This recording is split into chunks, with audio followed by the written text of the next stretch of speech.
François, que faites-vous ici? Pourquoi n'es-tu pas allé au cours d'anglais aujourd'hui? Bonjour enseignant. Je suis vraiment désolé. Je n'avais pas envie d'aller en cours aujourd'hui. D'accord. Mais que s'est-il passé? Tu ne pourrais pas arriver à temps ou quoi? Non, professeur. J'étais arrivé à l'heure, mais je me suis juste arrêté pour réfléchir à certaines choses. Puis-je savoir ce que sont ces choses? Peut-être je peux vous aider.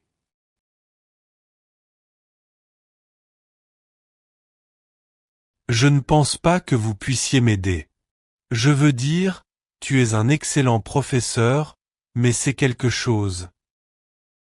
Eh bien, j'allais au cours d'anglais comme d'habitude, mais ensuite je me suis demandé. Que fais-tu? Vous savez, je vais avoir 60 ans. Et j'essaie d'apprendre une nouvelle langue. Je sais que tu penses aussi qu'il est impossible pour un vieil homme comme moi d'apprendre une nouvelle langue, n'est-ce pas? Oh, alors c'est le problème. MMM. Je vois. Je peux me asseoir ici? Bien sûr. Ce n'est pas comme si j'attendais quelqu'un. Vous pouvez vous asseoir là. Alors, vous pensez que vous êtes trop vieux pour apprendre l'anglais. Je vais te dire certaines choses. On n'est jamais trop vieux pour apprendre quelque chose de nouveau, et cela inclut bien sûr une nouvelle langue. Je savais que tu allais dire quelque chose comme ça, mais la vérité est différente. Je sais que... Écoutez, il m'est assez courant d'entendre des commentaires du type « C'est plus difficile parce que je suis plus âgé » ou « Je suis trop vieux pour apprendre l'anglais ». Cependant, ce n'est pas réellement vrai. Je vais vous l'expliquer. Il a été scientifiquement prouvé qu'on n'est jamais trop vieux pour apprendre une langue ou acquérir de nouvelles compétences.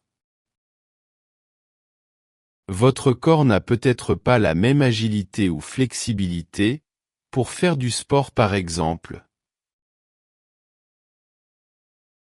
Mais votre cerveau peut certainement être étiré et mis au défi pour créer de nouvelles connexions neurologiques. Ce qui peut faire de vous un apprenant efficace. Les gens ont une fausse idée de l'apprentissage du français. Apprendre le français ne consiste pas à apprendre quelque chose de totalement nouveau. Ce n'est pas exact. Apprendre une langue signifie relier votre connaissance préexistante du monde aux nouveaux apports que vous recevez. C'est précisément pour cette raison que les adultes peuvent être de meilleurs apprenants, ou du moins plus efficaces, que les enfants. Vos nombreuses années de scolarité et d'expérience de vie vous rendent réceptifs et permettent de mieux comprendre les subtilités d'une langue ainsi que les stratégies à appliquer lors de l'analyse et de la mémorisation de nouveaux concepts. Tu vois?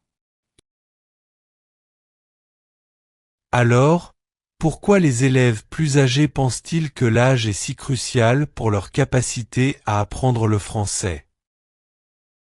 Il existe 3 facteurs courants que les élèves confondent souvent avec l'âge: la prise de risque, le temps et la répétition. On s'améliore en essayant de communiquer et d'être compris, ce qui signifie prendre des risques et faire des erreurs.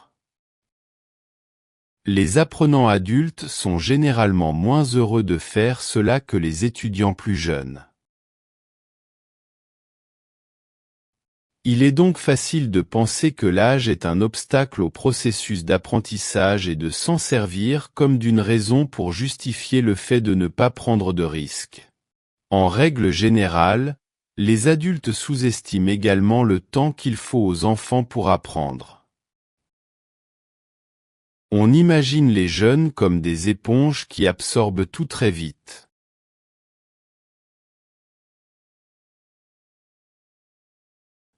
Et cela peut être vrai dans certaines circonstances, mais nous devons aussi nous rappeler quelque chose.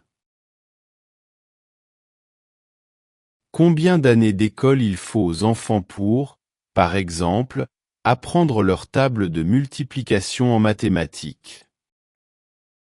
Comparé aux enfants, les adultes ont généralement moins de temps à consacrer à l'apprentissage d'une langue. Car ils doivent également se concentrer sur de nombreux aspects de la vie, et pas seulement sur leurs études. De plus, les enfants trouvent souvent que la répétition est réconfortante et cela les rassure sur ce qu'ils produisent. Alors que les adultes peuvent trouver ce processus assez ennuyeux ou frustrant. Ce qui signifie qu'ils sont moins susceptibles de répéter une nouvelle langue de la même manière. Cependant, la répétition d'expressions dans des rencontres signifiantes comme voir, entendre, ou utiliser le mot dans une situation mémorable est la clé de l'apprentissage. Crois-moi. Les recherches suggèrent que cela doit être fait au moins 7 fois avant de pouvoir dire que nous pouvons réellement connaître le nouveau mot ou la nouvelle phrase. C'est la meilleure façon de mémoriser de nouveaux mots. C'est également le bon moment pour réfléchir à ce que signifie être un bon utilisateur d'une langue. Souvent les étudiants ont une définition très étroite, par exemple pour ne pas faire de fautes de grammaire. Ou connaître beaucoup de vocabulaire. Bien que ceci puisse être important, la plupart du temps, nous avons besoin d'être des communicateurs efficaces et cela signifie savoir nouer des relations, s'exprimer et interagir. Ways. Essentiellement, les compétences sociales et interculturelles peuvent être tout aussi importantes que les connaissances linguistiques. C'est pourquoi nous passons du temps à nous concentrer sur ces éléments dans nos vidéos françaises, par exemple. Ce sont aussi des éléments souvent plus faciles à comprendre pour les personnes plus matures que pour les enfants. Est-ce vrai? Je veux dire, je comprends ce que tu dis et c'est logique, mais je ne sais pas. Parfois, j'ai du mal à mémoriser un nouveau mot. Je le répète encore et rien. Et que signifie réellement connaître un mot? Il ne s'agit pas seulement de le rappeler au bon moment, ou être capable de l'utiliser dans la bonne position dans une phrase. Par exemple, il s'agit aussi de savoir sa prononciation, son orthographe et les mots qui vont le mieux avec. Par exemple, on dit cheveux blonds, pas cheveux jaunes, non? Les mots peuvent aussi avoir des sens différents. Banque, en tant qu'institution financière et au bord d'une rivière. Ou des variations selon si c'est un nom, au singulier ou au pluriel, avec ou sans article, ou si c'est un verbe ou un adjectif. Un autre exemple est photographie, photographe, photographie, photographique, etc. Il y a aussi d'autres considérations, par exemple s'il y a des mots avec des significations similaires ou opposées. S'il y a des différences de registre, c'est peut-être formel ou informel, poli ou pas poli. Ou s'il y a d'autres mots qui ont le même son mais une orthographe différente comme poil et lièvre. Ce que je veux dire, c'est que tous ces éléments nécessitent que vous établissiez des liens et des connexions dans votre cerveau, qui peut devenir une activité consciente pour les adultes matures et par conséquent, il leur devient plus facile d'apprendre un nouveau mot. Parce que vous pouvez penser clairement à plus de choses.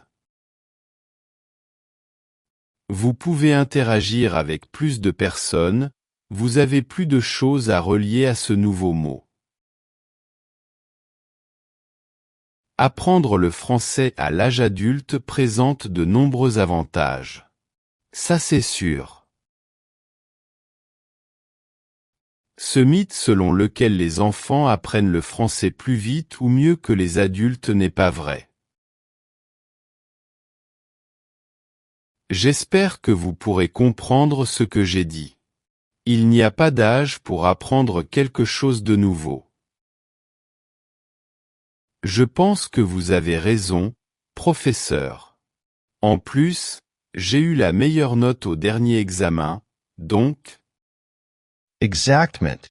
vous réussissez très bien dans votre processus d'apprentissage du français. Merci beaucoup, professeur.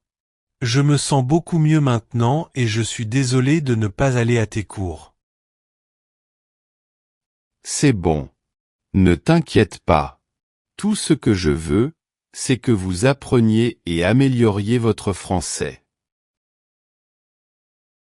Et si tu as des questions, tu sais que tu peux toujours compter sur moi, Francisco. Oui, professeur. Je le sais maintenant. Je vous remercie beaucoup pour votre aide.